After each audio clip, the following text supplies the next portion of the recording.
Welcome! In today's video, you'll learn how to change the notification tone for your WhatsApp group messages step by step.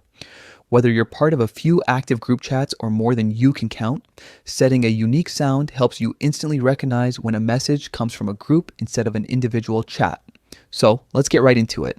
First, open the WhatsApp app on your phone. Once it's open, look to the top right corner of your screen and tap on the three dots.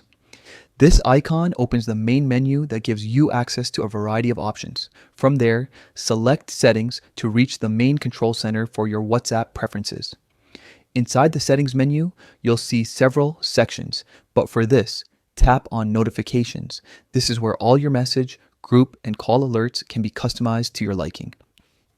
Now, scroll a little until you find the section labeled Groups. This section specifically controls how you're notified when messages come through any of your group chats. Next, under the Group section, tap on Notification Tone. A list of available tones will appear, ranging from simple pings and chimes to more distinctive alert sounds. Take a moment to preview a few tones and choose the one that suits you best. When you find the sound you like, select it and confirm your choice. That's it, your new group notification tone is now set.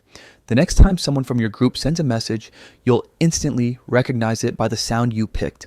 Customizing tones for your chats not only makes your phone more personal, but also helps you manage communication better, especially if you are in several active conversations throughout the day. If this guide helped you, don't forget to hit the like button and subscribe for more quick and clear WhatsApp tutorials. Thanks for watching.